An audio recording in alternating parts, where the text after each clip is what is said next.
Durante la Guerra Fría, Europa Occidental se preparó para una invasión de la Unión Soviética, entrenando y armando a un ejército clandestino para luchar contra el ocupante. La invasión nunca se produjo, pero el ejército conocido como Stay Behind siempre estuvo ahí, preparado y ansioso por encontrar nuevas misiones inquietantes. El ejército secreto de la OTAN.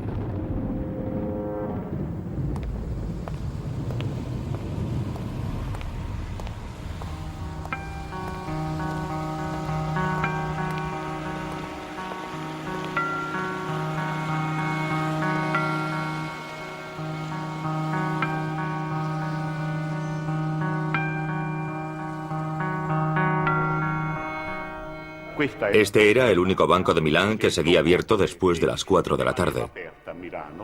Aquel día, a las 4:30, yo había firmado un contrato entre dos agricultores ancianos.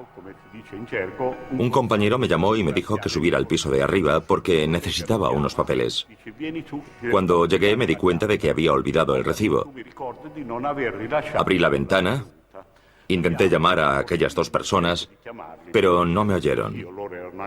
Así que cerré la ventana e hice algo que no solía hacer nunca. Me apoyé de espaldas sobre el cristal.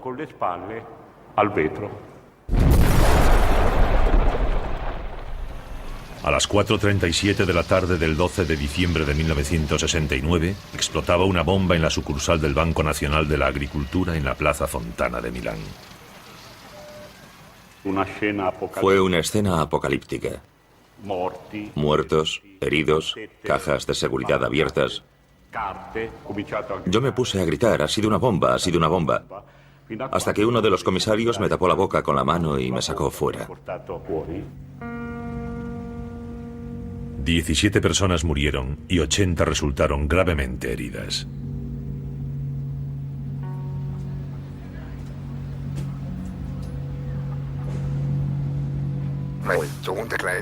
Mi hijo pequeño, Ignaz, volvió de su primer día de clase y me preguntó: «Papá, ¿podemos ir a la Oktoberfest?». Yo le contesté que sí, que iríamos. Se subieron al tren fantasma y mi hija, que era mayor que él, se bajó llorando. Así que su hermano le llamó miedica. Después les compré un globo y ya nos volvíamos a casa cuando, cerca de la salida, de repente... La bomba que explotó en la Oktoberfest de Múnich el 26 de septiembre de 1980 mató a 13 personas y dejó más de 200 heridos. Cuando recuperé el conocimiento, empecé a buscar a mis hijos. Primero encontré al niño y le pregunté si estaba bien. Me contestó: «No es nada, papá, solo tengo un poco de frío». Así que me di la vuelta y caminé hasta donde estaba mi hija. Su cuerpo estaba destrozado, abierto. Me dijo, y nunca olvidaré sus palabras: «Papá, ayúdame, me duele mucho». Después murió. Mi hijo tenía 2 fragmentos de bomba en la cabeza. Así que los 2 murieron. Yo no hago más que preguntarme, ¿por qué?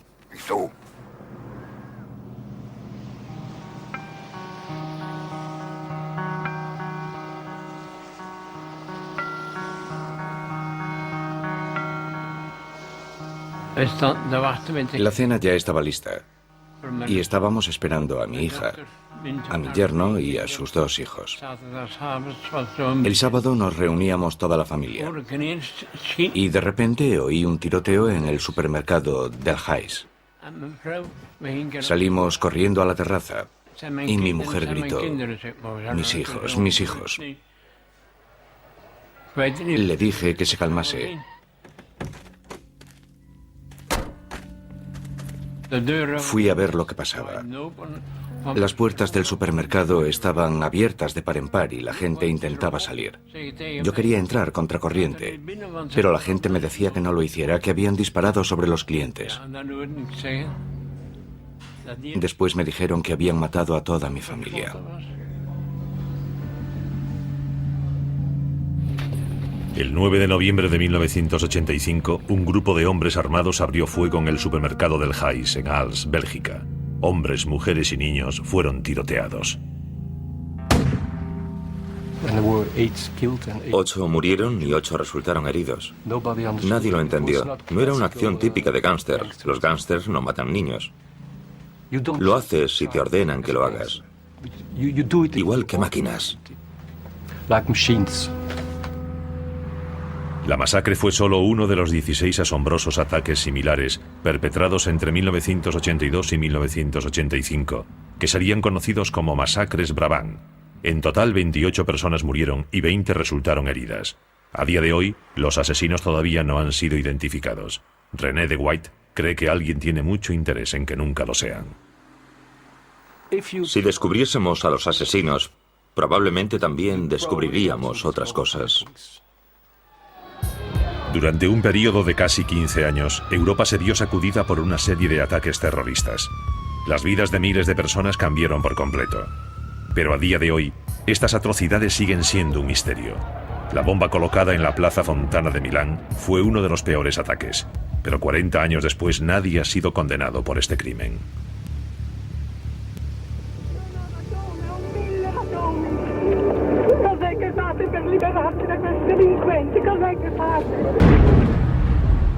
El fiscal Guido Salvini ha intentado más de una vez condenar a los hombres a quienes cree responsables del atentado. Cuando reabrimos la investigación en 1991, nadie había sido condenado. Los únicos condenados habían sido el general Maletti y el capitán Labruna, que habían intentado torpedear la investigación. 2 agentes de alto rango del servicio secreto italiano fueron condenados a penas de prisión en 1979 por ocultar y proteger a sospechosos clave. Los servicios secretos habían obstruido el trabajo de la autoridad judicial, ocultando pruebas y enterrando informes. Y cuando ciertas personas quisieron hablar, se decidió que lo mejor era cerrar la fuente, amordazarlos y comentar: no queremos oír lo que tienen que decir. Los investigadores de otros países también vieron cómo se saboteaban sus investigaciones. La explosión de Múnich fue provocada por una sofisticada bomba casera de tubo, pero apenas unas semanas después del atentado, la policía concluyó que un único extremista, Gundolf Koechler, era el responsable. Fue encontrado entre los muertos. Aunque numerosos testigos declararon que habían visto a Koechler en compañía de 2 personas justo antes de la explosión, y a pesar de que Koechler era miembro de un grupo paramilitar de extrema derecha, la policía no encontró más sospechosos y cerró la investigación. Ignaz Platzer y su abogado Werner Dietrich creen que podrían estar ante una tapadera. Quieren que se reabra la investigación. Muchos de los testigos que fueron interrogados por el Departamento de Investigación Criminal declararon: nos hicieron sentir como si fuésemos los criminales.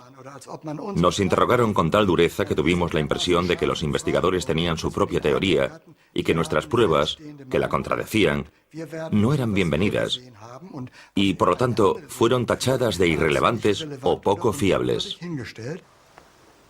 Había algo sospechoso en esta historia y la policía dejó de investigar. Quiero justicia. Quiero a los verdaderos asesinos. Durante muchos años se pensó que los atentados en Europa eran hechos aislados, obra de terroristas locales. Pero ahora hay indicios de una explicación más siniestra. Un coche bomba en Italia, poco después de la atrocidad de Plaza Fontana, ayudó a arrojar luz sobre los otros ataques terroristas en Europa. En 1972, cerca de Peteano, en el noreste de Italia, una bomba mataba a 3 policías. Con el tiempo, los investigadores centraron su atención en Vincenzo Vinciguerra y su grupo terrorista de extrema derecha, Ordine Nuovo. El fiscal Felice Casson invirtió 10 años en la investigación del atentado. Primero se acusó a la extrema izquierda, pero entonces, como esta línea de investigación no se sostenía, el Estado acusó a un pequeño grupo de mafiosos locales. Llegado un momento, quedó claro que los carabinieri, los servicios secretos, la policía e incluso la magistratura de Gorica habían tenido un papel destacado a la hora de torpedear la investigación. Los investigadores descubrieron que miembros de los carabinieri y de la judicatura de Gorica habían manipulado y eliminado pruebas en un intento de implicar a extremistas de izquierdas. Fue en realidad todo el aparato del Estado en su totalidad el que tapó los movimientos de estos neofascistas que llevaron a cabo la masacre. Vincenzo Vinciguerra cumple cadena perpetua por el atentado de Peteano.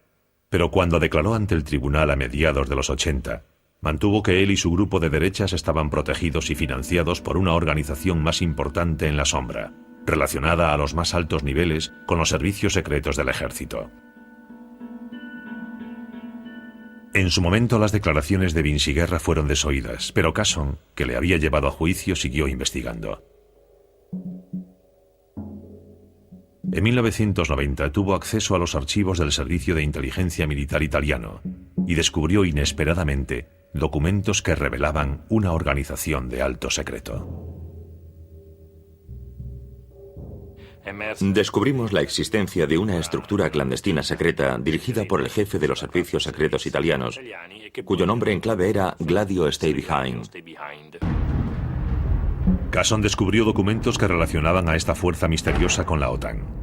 El primer ministro italiano Giulio Andreotti se vio obligado a explicarlo en público, provocando un monumental escándalo en toda Europa. Admitió que esa organización secreta, Gladio, existía y reveló que formaba parte de una red mucho más amplia de ejércitos Stay Behind secretos, coordinados por la OTAN en toda Europa durante la Guerra Fría. Resultó que Gran Bretaña y los Estados Unidos habían entrenado y reclutado en secreto a civiles y militares en numerosos países de Europa. Su papel, según la versión oficial ofrecida por Andreotti, era formar un movimiento de resistencia en caso de una invasión soviética. El Stay Behind en Europa fue organizado por la OTAN. Se pretendía crear una organización que, en caso de una invasión soviética de Europa Occidental, tuviese en cierta medida una estructura. Una estructura que pudiese llevar a cabo operaciones clandestinas y mantener el contacto con las potencias occidentales.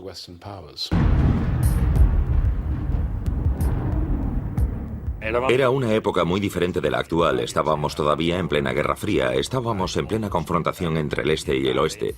Europa estaba verdaderamente dividida en dos. La gente siempre estaba pensando en una posible confrontación entre la OTAN y los países del Pacto de Varsovia. La Guerra Fría en ese sentido es un periodo en el que no hubo paz. Esta era una guerra fría, y la gente en la Guerra Fría moría de diferentes maneras. La Conferencia de Yalta de 1945 había dividido al mundo en dos bloques. Aliados y soviéticos no se detendrían ante nada para mantener su influencia en sus respectivas esferas. En los primeros años posteriores a Yalta y al final de la Segunda Guerra Mundial, los temores de los Estados Unidos se basaban en la brutal ocupación por parte de la Unión Soviética de los países del este de Europa y de Alemania del Este. Russia's gigantic military machine stood almost intact, by far the biggest still left in the world. La principal preocupación de los aliados era que los soviéticos avanzasen sobre el resto de Alemania y que incluso cruzasen el Rin. El historiador Daniel Ganser es el primero que ha analizado las redes Stay Behind que había en Europa. Los mandos de la OTAN sabían que la Unión Soviética tenía muchos recursos humanos en suelo europeo, de modo que podría llegar muy rápidamente al Atlántico. Y si se produjese esa situación, tendrían que volver a acceder al territorio, y eso era difícil. Así que se dijeron, ¿por qué no lo hacemos antes? Creamos escondites de armas, ponemos armas, munición y oro, todo lo necesario en esos escondites. Así tenemos a personas ya entrenadas y que ya se conocen, y podrían estar muy activas en caso de una invasión soviética. En términos generales, una organización, una vez creada, nombraría a individuos de confianza que serían reclutados para participar en el Stay Behind. Después, recibirían entrenamiento, y algunos irían a Inglaterra, a Fort Monckton, donde están las instalaciones de entrenamiento de las SAS, en las afueras de Gosport. Allí les enseñarían técnicas de espionaje, comunicaciones clandestinas, exfiltración, técnicas de infiltración, y aquellos que terminasen el curso volverían a sus actividades normales. Muy probablemente actuarían como reservistas. El concepto Stay Behind nació de la experiencia en la Segunda Guerra Mundial de la Ejecutiva de Operaciones Especiales, una rama del Servicio Secreto Británico MI6. La ejecutiva de operaciones especiales tenía como función principal el sabotaje en Europa. Trabajaba con redes en Francia, Bélgica. Su intención era desbaratar las líneas alemanas de suministros, volar trenes, etc. Poco después del final de la guerra, estas mismas redes se volvieron contra los rusos. Los estadounidenses llegaron a finales de la década de 1940 con un montón de dinero. Tenían los recursos, tenían el equipo, podían superar al MI6 en todos los campos. We're going to send the men who can train them to fight that kind of war. And we have these men, experts in this kind of guerrilla warfare? You bet we have. Las investigaciones parlamentarias en Bélgica e Italia descubrirían posteriormente que las redes Stay Behind estaban dirigidas por los servicios secretos locales en estrecha cooperación con la CIA y el MI6 en más de 15 países europeos, entre ellos la neutral Suiza y Austria.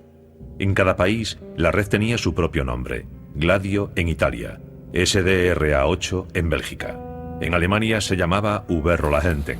Los soldados de a pie de Gladio fueron reclutados en toda una variedad de frentes. No es posible estereotipar a las personas que participaron en Gladio, porque varían de país a país. El tipo de persona también varía dependiendo del terreno, de modo que podrían ser guardas forestales que trabajaban en las montañas o en los bosques, esquiadores, quién sabe, y en otros lugares eran claramente más urbanos. La mayoría estaban convencidos de que el comunismo era una amenaza, de modo que eran gentes de derechas, a veces de extrema derecha, pero también teníamos conservadores, católicos que solo querían defender a su país. Hombres como Franco Bortolomeoli, un técnico y paracaidista aficionado de Bolzano, en el norte de Italia. A principios de la década de los 60 yo tenía 19 años y simplemente por la aventura me apunté a un curso de paracaidismo. Un día el presidente de la asociación se me acercó y me dijo: si nuestro país fuese invadido por una potencia extranjera, ¿estarías dispuesto a hacer algo? Yo inmediatamente contesté que sí. Bien, has sido aceptado. Pregunté: ¿aceptado por quién? Cuanto menos sepas, mejor. Nuestra función no era detener al Ejército Rojo porque no habríamos sido capaces de detener a nadie, sino ayudar a la gente que viniese a ayudarnos a entrar en territorio ocupado.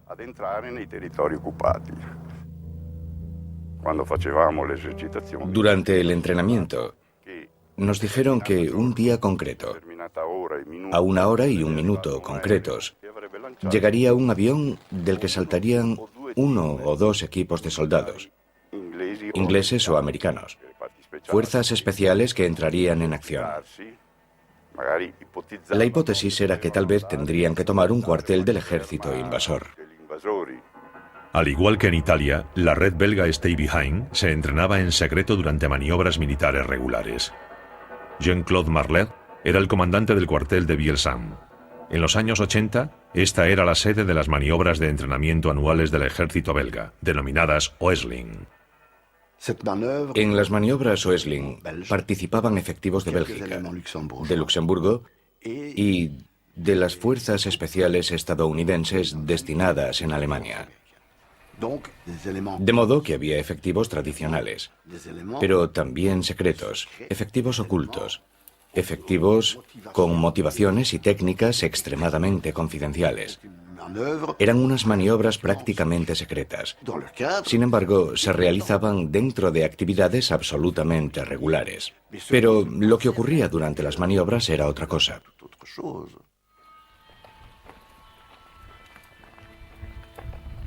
Lucien Disler era miembro del Stay Behind belga y responsable de la logística durante las maniobras. Yo era un patriota y anticomunista convencido. Yo estuve con quien me lo pidió. No sé si fue el Ministerio de Defensa quien me lo pidió, o si fue la OTAN, o si fueron simplemente los estadounidenses. No es mi problema. La noche del 12 de mayo de 1984, el cuartel Ratz en Bielsam, al este de Bélgica, fue atacado por un grupo de hombres perfectamente entrenados.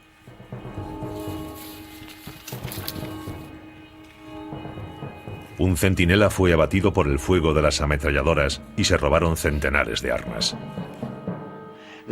El ataque al arsenal de Bielsam Fue un ejercicio de entrenamiento. Son ejercicios al límite, para crear la situación más realista posible, para poner a prueba la resistencia y capacidad de los soldados. Son ejercicios extremos, pero ejercicios, al fin y al cabo. El oficial de guardia estaba aquí, vigilando este bloque, y entonces se acercó hasta aquí. En ese momento, el otro salió desde esa esquina y le disparó con una ametralladora. El oficial cayó al suelo gravemente herido. Desde aquel día siempre había pensado que el ataque había sido un error de las maniobras, un accidente. Pero entonces, años después, me encontré cara a cara con el oficial al que habían disparado. Y me dijo, no es verdad, no fue así. Me dispararon para detenerme. Yo me tiré al suelo y fingí que estaba muerto. Entonces el tirador se acercó a mí e intentó matarme con una ráfaga de ametralladora. En ese momento me di cuenta de que no había sido un accidente, sino un intento de asesinato. Milagrosamente el guardia sobrevivió. Tras el ataque, los ejércitos belga y estadounidense negaron cualquier tipo de participación. Las autoridades sospechaban que Lucien Disler había tomado parte en el ataque, algo que él niega. No puedo decir que sé quién ha disparado. Si lo supiese, no estoy seguro de si lo diría. Porque tengo 70 años, pero quiero vivir algunos más. Es sencillo, no quiero aparecer muerto, colgado de un árbol, como un amigo mío en el sur de Francia. Sé las técnicas que utiliza esta gente. Jean-Claude Marler cree que el asalto a Vielsalm y la acción en el supermercado de Brabant podrían estar relacionados. Mucho antes de mí ha habido altos magistrados, policías serios e investigadores que han encontrado semejanzas entre el asalto a Vielsalm y los asesinatos de Brabant.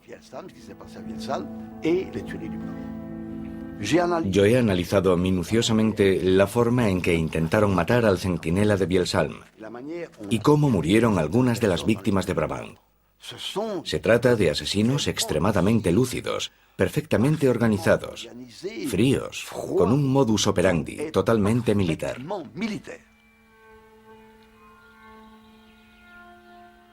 El reclutamiento de todo tipo de personas para sus grupos paramilitares fue una tradición iniciada por los aliados en los años inmediatamente posteriores a la Segunda Guerra Mundial. Se habían tomado muy en serio el viejo dicho, el enemigo de mi enemigo es mi amigo, y habían alistado a destacados nazis para la causa antisoviética. Uno de ellos, el maestro del espionaje de la SS, Reinhard Hellen, se convertiría en el fundador del primer servicio secreto alemán tras la guerra, que posteriormente supervisaría la red Stay Behind del país. En los primeros años de la Guerra Fría nadie hizo más que Hellen para alimentar los temores estadounidenses de una creciente amenaza soviética. El presidente Truman destinó millones a toda una batería de operaciones secretas y programas de inteligencia contra la amenaza comunista. La Ley de Seguridad Nacional de los Estados Unidos de 1947 proporcionó la cobertura legal para las acciones secretas de los Estados Unidos bajo el epígrafe de guerra no ortodoxa. La estrategia se perfiló con detalle en la Directiva 10/2 del Consejo de Seguridad Nacional e influiría enormemente en el modus operandi de los servicios secretos. La NSC 10/2 dice que se usarán todos los medios, incluida la formación de ejércitos secretos, incluida la manipulación de la población con miedo o propaganda, y que deberá invertirse una gran cantidad de dinero para hacerlo. El golpe de Estado comunista en Checoslovaquia, el bloqueo de Berlín y el estallido de la guerra en Corea contribuyeron a alimentar los temores estadounidenses de una invasión soviética de Europa. Las sospechas crecían a ambos lados del telón de acero. Tras la fachada oficial de la OTAN, crecía el deseo de organizar y establecer una red de ejércitos Stay Behind secretos en Europa Occidental.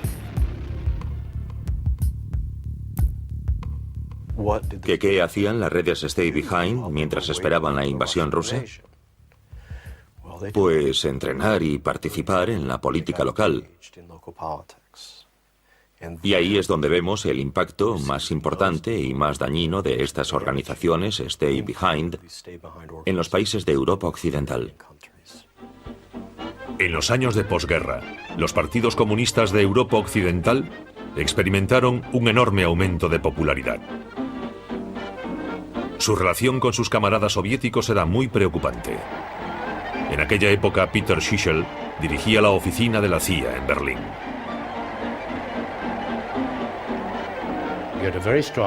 Teníamos un partido comunista italiano muy fuerte, un partido comunista francés fuerte, y había una sensación de inseguridad, porque sabíamos que los rusos se servían de estos partidos comunistas para su acción política. A medida que aumentaba el riesgo de una victoria política comunista, la estrategia de Stay Behind dejó de pensar en la amenaza de una invasión para centrarse en el enemigo interior. El documento más importante para un historiador ahora mismo está fechado el 1 de junio de 1959. Se trata de un documento de los servicios secretos militares italianos en el que consta que Gladio se creó, por una parte, para activarse en caso de invasión soviética y, por otra, en caso de sovvertimenti interni, que significa desórdenes internos. Sabemos que a partir de la década de los 50, los ejércitos secretos tenían estas dos tareas. Algunas de las primeras pruebas del papel de los ejércitos secretos de la OTAN en la subversión política las encontramos en un escándalo alemán de la década de 1950. En 1952, un miembro de la red Stay Behind alemana entró en una comisaría de policía de Frankfurt y dijo: «Soy miembro de un ejército secreto. Nos han entrenado los estadounidenses para matar gente, para no dejar huellas y para ocultarnos en los bosques. Tenemos armas, tenemos explosivos y somos secretos». A Adenauer le indignó que los estadounidenses hiciesen cosas como esas sin su conocimiento.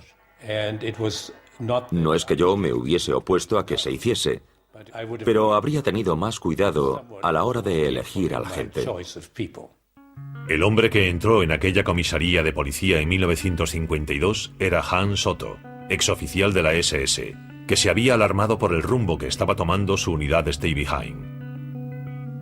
Su testimonio llevó al descubrimiento de un centro de entrenamiento secreto en los bosques de Hessen, en el centro de Alemania.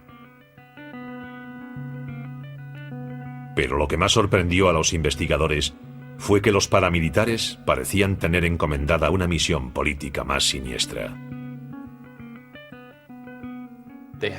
Tenían listas de personas a las que querían matar, miembros respetados de la comunidad. Y siempre nos preguntamos, ¿asesinados en caso de invasión soviética o asesinados en caso de cambio de poder en el país?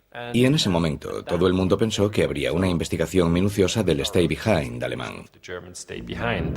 Pero no hubo tal investigación. Tras algunos contactos diplomáticos entre los Estados Unidos y Alemania, los 100 presuntos conspiradores, todos de extrema derecha, fueron puestos en libertad. El caso se cerró y se olvidó rápidamente, hasta que un nuevo escándalo llegó a los titulares 30 años después. Tan solo un día después del atentado en la Oktoberfest, la policía descubrió que Gundolf Koechler, el presunto terrorista que había muerto en la explosión, era miembro de una organización paramilitar neonazi llamada Bergsportgruppe Hoffmann. A Gundolf Koechler siempre le habían interesado las armas y los explosivos, incluso dentro del grupo Bergsportgruppe Hoffmann. Tras el atentado, la policía registró inmediatamente la casa de sus padres en Donaueschingen y encontró lo que describieron como un laboratorio de bombas. Pero solo encontraron productos químicos para fabricar explosivos caseros. Y la investigación había concluido que en el atentado de Múnich se habían usado explosivos militares. Uno se pregunta, ¿cómo consiguió este tipo de explosivos? En los días posteriores a la masacre, la policía interrogó a algunos de sus camaradas. Y esta gente, durante el interrogatorio, declaró: «Conseguimos nuestras armas y explosivos a través de otro extremista de derechas. Su nombre es Heinz Lemke». Y lo curioso es que nunca lo investigaron.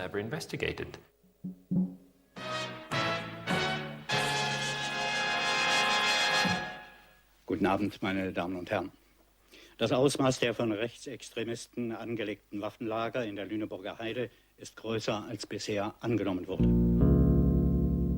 Un año después del atentado de la Oktoberfest de Múnich en 1981 en los bosques de Lüneburg, en el norte de Alemania, Unos excursionistas encontraban por casualidad un enorme arsenal que pertenecía al guarda forestal Heinz Lemke. Lemke era un activista de derechas con amplios contactos con el mundo neonazi alemán.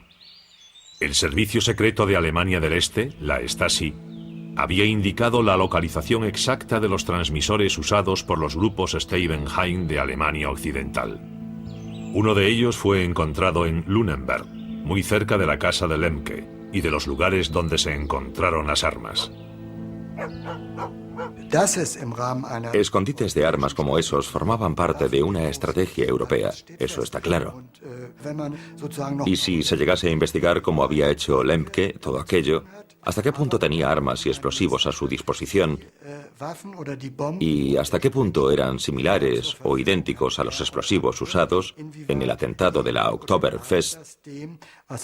La investigación habría dado resultados. Tras su detención, Lemke informó a los investigadores de la existencia de 30 escondites más de armas. Dijo que estaba dispuesto a dar los nombres de sus jefes, pero antes de que pudiese testificar, apareció muerto, colgado del techo de su celda. Su muerte establece una conexión escalofriante con los asesinatos de Brabant, en Bélgica. Allí las pruebas también apuntan a una conexión con una organización paramilitar. El comisario de policía, Eddie Vos, ha investigado durante varios años los asesinatos de Brabant. Descubrimos que había un modus operandi concreto y que cada persona tenía un papel en la acción. Hay un hombre que empieza a disparar inmediatamente y su forma de disparar y de colocarse me hace pensar en alguien que ha sido entrenado para manejar un arma. Un informe del Parlamento belga de 1990 concluyó que los asesinos tenían que haber sido miembros o exmiembros de las fuerzas de seguridad, extremistas de derechas que disfrutaban de un alto nivel de protección. Para ser un asesino de Brabant, habría que formar parte de una cierta élite. Pero eso no es todo. Habría que tener garantizada la impunidad. Cuando una comisión de investigación intentó establecer vínculos concretos con el ejército Steibenheim belga, el SDRA-8, el jefe de los servicios secretos del ejército se negó a revelar los nombres de los soldados Steibenheim. Había pruebas de la conexión con una red neonazi llamada Westland New Post, WNP. Su líder, Paul Latinus, confirmó que le habían pedido que formase un grupo de paramilitares anticomunistas, pero se negó a decir quién le había ordenado la misión. Posteriormente, declararía haber estado a sueldo de los servicios secretos estadounidenses. Efectivamente, había similitudes entre la red Steibenheim y la red creada por la WNP. Había varios soldados y exsoldados en la WNP que creían que trabajaban para el Estado o que se consideraban agentes del Estado. Poco después de la última masacre de Brabant, Latinus fue detenido. Pero antes de que pudiese hablar, como Lemke en Alemania, también él sería encontrado muerto en su celda con un cable de teléfono alrededor del cuello. ¿Pero por qué querrían ejércitos secretos de derechas aterrorizar a países tranquilos como Bélgica, Alemania e Italia en el corazón de Europa Occidental? La respuesta está en un cambio en el concepto de Guerra Fría. El final de la crisis de los misiles cubanos de 1962 había traído cierta estabilidad. Una invasión convencional soviética de Europa Occidental ya no parecía probable a la vista de las tablas a las que se veían abocados el este y el oeste en su partida de ajedrez con misiles nucleares. Ahora los Estados Unidos estaban decididos a establecer o ampliar sus bases en Europa, e Italia era un lugar clave.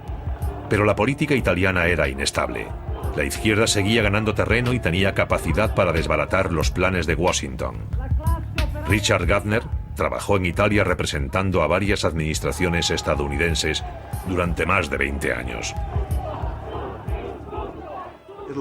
Italia era un elemento clave en el flanco sur de la OTAN. Y el Partido Comunista de Italia se oponía a todas las medidas prácticas para reforzar a la OTAN. De modo que había pruebas claras de que Italia no podría ser un buen aliado de la OTAN si los comunistas tomaban el control. Ante la evolución de la situación, se revisó la función de los ejércitos Steibenheim. La CIA empezaba a darse cuenta de que estas operaciones de Stay Behind no tenían ningún valor, excepto porque servían de vínculo para mantener unidos a los anticomunistas y para que estos siguiesen motivados. Era casi como un club, una organización fraternal. En 1965, en un lujoso hotel de Roma, se reunían lo más granado de la derecha italiana y los servicios secretos. Esta reunión, conocida como Instituto Polio, cambiaría radicalmente la sociedad italiana. No solo estaban presentes radicales de extrema derecha, sino también analistas políticos, estudiosos de la guerra revolucionaria y oficiales del Estado Mayor. De modo que había un amplio espectro de pensamiento que creía que había que tomar una acción preventiva contra el comunismo con todos los medios disponibles. El Instituto Polio, el Estado Mayor del Ejército y el Servicio de Información Militar dijeron muy claramente lo que querían. Hablaron de una cuarta dimensión de la guerra. La cuarta dimensión de la guerra, que llega tras la primera fase de la guerra terrestre, la segunda fase de la naval y la tercera fase de la aérea. La cuarta dimensión de la guerra es la que se encarga de la conquista de los corazones y las mentes de la población. Esta es una guerra que se libró y que se sigue librando hoy en día, también a través de conflictos de baja intensidad, incluso con la utilización de lo que definimos inapropiadamente como terrorismo. Varios grupos diferentes fueron convocados a tomar parte activa en esta cuarta fase y en la lucha contra el comunismo. Entre ellos se encontraba la red Stay Behind italiana, Gladio, algunos de cuyos miembros empezaron a involucrarse activamente en la subversión política. El militante de a pie, el soldado de Gladio, no sabía quién tenía por encima en la escala jerárquica sobre su cabeza. Pero cuando pensamos que los jefes de Gladio estaban en contacto con los de todos los servicios y con los de los diversos movimientos, eso nos hace pensar que tal vez la dirección venía de más arriba. Tras la reunión del Polio en Roma, Italia se vio sacudida por una serie de atentados con bomba. Al principio solo hubo daños materiales, pero con la masacre de Plaza Fontana en 1969 comenzaba uno de los períodos más oscuros en la historia italiana. Algunos historiadores creen ahora que formaba parte de un proyecto secreto semioficial conocido como la Estrategia de la Tensión. La estrategia de la tensión fue un fenómeno complejo en el que las diferentes figuras que participaron no compartían los mismos objetivos. Había grupos de extrema derecha que realmente querían destruir el sistema democrático con un golpe de Estado, como en otros países. A su lado, por supuesto, estaba la mayor parte de los jefes militares, una parte de los servicios secretos y de las fuerzas conservadoras en general, que usaban a este primer grupo, pero que, en vez de apuntarse a un golpe de Estado propiamente dicho, lo hacían a una estabilización de las instituciones. Desestabilizar el orden público para estabilizar el orden político y para justificar una intervención represora que sería recibida con alivio por la población. La gente quiere vivir en paz, quiere andar tranquila por la calle. No quiere correr el riesgo de entrar en un banco o subirse a un tren y morir porque un asesino desconocido ha puesto una bomba.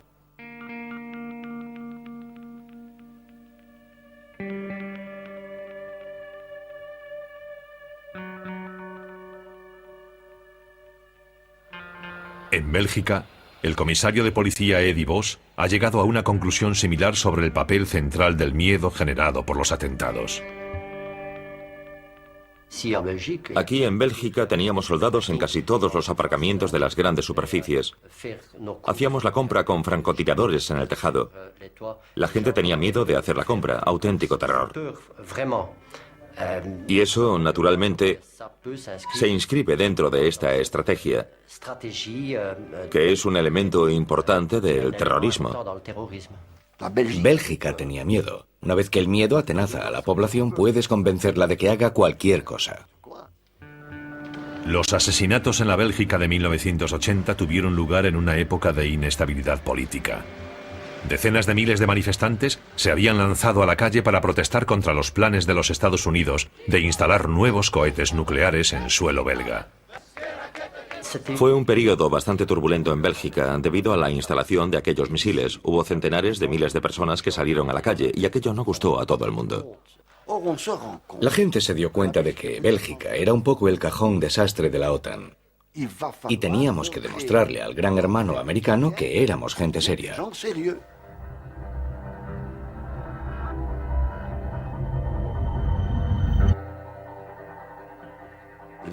Los asesinatos de Brabant se terminaron porque habían cumplido su misión. El shock emocional fue suficiente para que el Estado belga saliese de su estado de letargo y se reforzase. Es así.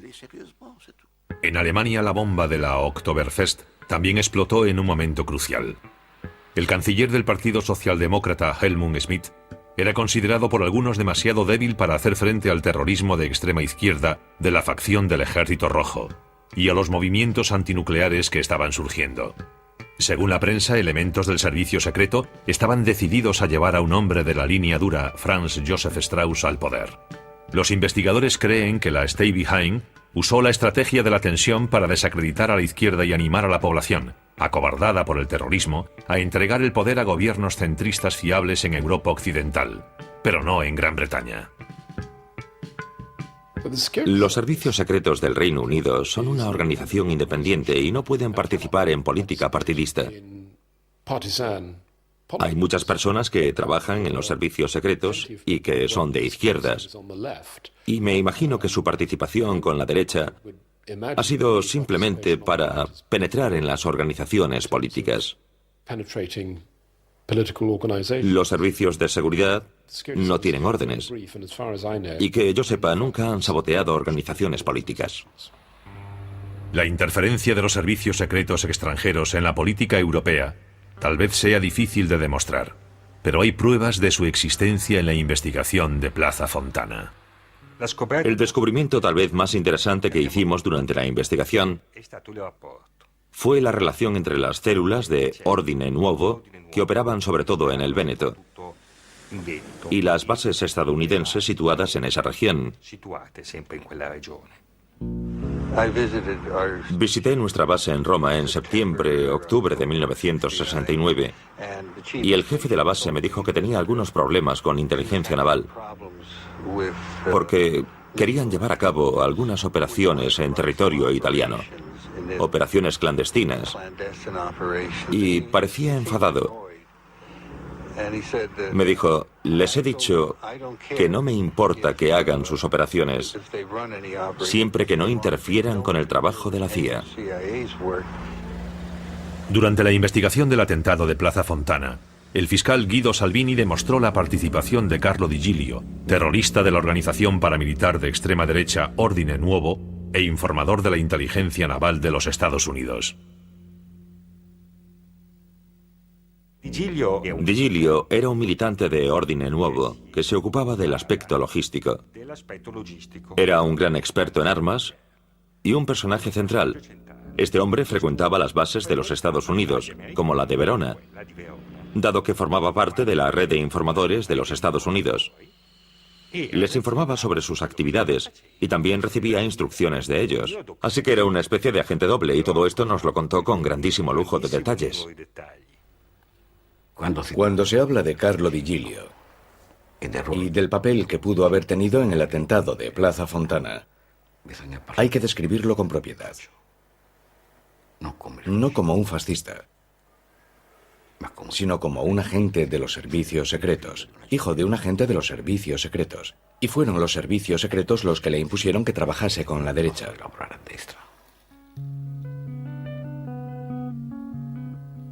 Di Giglio reconstruyó para nosotros todas las fases que llevaron a Plaza Fontana. Nos habló de una casa donde preparó las bombas y nos contó cosas de Plaza Fontana, pero no todo. Porque él, como técnico, ayudó en la preparación de los explosivos, pero se quedó en Mestre cuando el coche con las bombas inició su viaje hacia Milán.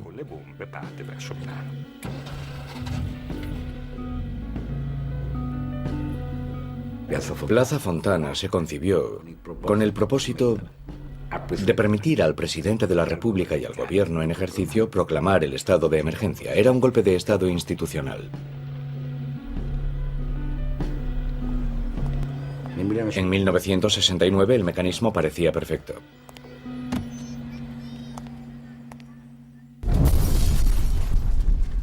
El culpable de la masacre de la Plaza Fontana fue identificado inmediatamente como el anarquista Pietro Valpreda.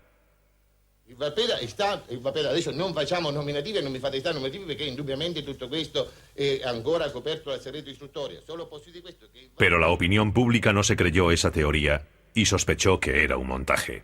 Durante 3 días el país estuvo paralizado, pero el presidente italiano no declaró el estado de emergencia que Vinci Guerra y sus camaradas habrían deseado. Pero este no fue el final a la estrategia de la tensión. Durante la década siguiente, el pueblo italiano se vería atormentado por una serie de ataques terroristas.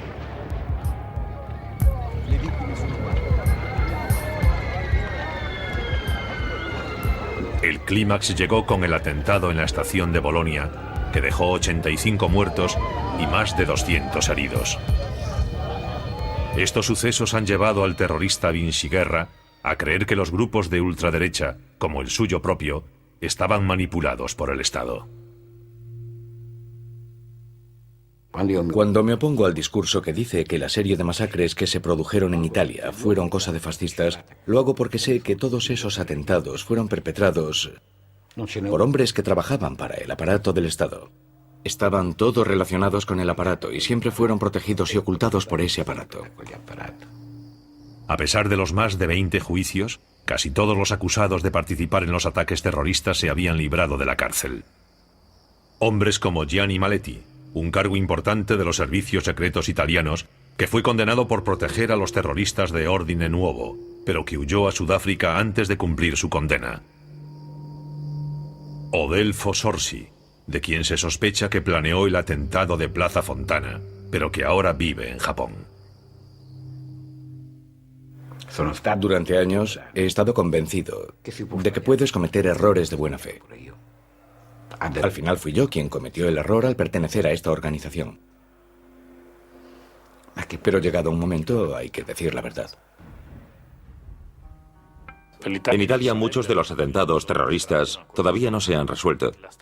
En el atentado principal, el de la Plaza Fontana, no tenemos ningún responsable desde el punto de vista judicial.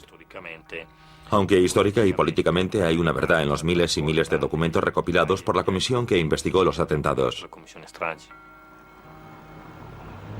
Lo mismo ocurre en Bélgica. Muchos siguen esperando las respuestas que hasta ahora no ha dado la investigación Brabant. Un Estado que acepta que se maten a 16 hombres, mujeres y niños en 3 atentados en 2 días, simplemente porque habían escogido el lugar equivocado en el momento inoportuno para hacer sus compras, es un Estado que no merece respeto y no merece sobrevivir. ¿Cómo quieren que un pueblo tenga confianza en el futuro cuando asesinan a tiros a 16 personas en el espacio de unos minutos y a nadie le importan los resultados? Supongo que todavía hoy hay gente que no quiere que se conozca la verdad. Estoy segura. Al menos en Múnich todavía hay esperanza de que los auténticos instigadores de la matanza de la Oktoberfest sean llevados algún día ante la justicia. La mejor oportunidad de averiguar quién estaba realmente detrás de este atentado se presentó justo después de que explotase la bomba. Los testigos que declararon que Keller iba acompañado deberían haber sido interrogados con mayor rigor.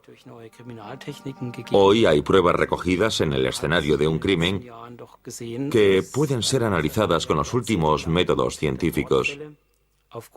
En los últimos años hemos visto que muchos crímenes sin resolver se han resuelto de esta manera. El abogado Werner Dietrich y las víctimas Platzer y Martínez siguen intentando reabrir la investigación del atentado de la Oktoberfest, pero han descubierto que muchas de las pruebas originales han desaparecido. Desgraciadamente, la oficina del Ministerio Fiscal me ha informado de que muchas pruebas que pensaban que tenían Han sido destruidas o han desaparecido. No queda ni rastro de ellas. ¿Cómo pueden destruir las pruebas del juicio? En otros casos se procesa a los sospechosos. Aquí estamos, ante asesinos en masa, y han destruido las pruebas. Es bastante inusual que en una investigación que no ha prescrito ni se ha cerrado judicialmente, los fragmentos de bombas y los restos corporales se destruyan. La pregunta es qué tipo de intereses se ocultan tras todo esto y qué se quiere tapar. Seguiré luchando hasta que aparezcan los culpables. La historia del ejército secreto de la OTAN no está cerrada. En noviembre de 1990, el Parlamento Europeo condenó a Gladio y Stay Behind. Solicitó una investigación completa, que todavía no se ha llevado a cabo, y el total desmantelamiento de estas estructuras paramilitares. Pero casi 20 años después, no hay ninguna prueba de que estos ejércitos secretos hayan sido licenciados. Esas personas a las que les entusiasman las operaciones secretas deberían recordar, en primer lugar, que no son secretas durante mucho tiempo. Y deberían preguntarse, si su operación se hiciese pública, ¿cuál sería la reacción no solo en los Estados Unidos, sino en el país involucrado? ¿Qué haría eso a la autoridad moral de los Estados Unidos? El legado de Stay Behind es que las tácticas que crearon estas redes en un primer momento siguen en vigor y continúan usándose hoy en día. Son procedimientos de actuación habituales. La gente que paga el precio por todo ello son hombres y mujeres normales de todo el mundo. El miedo a un enemigo como el comunismo había creado un arma secreta que parecía actuar fuera de control. Tal vez las guerras contra los nuevos enemigos del siglo XXI traigan pesadillas similares que tendrán que ser investigadas por las generaciones futuras.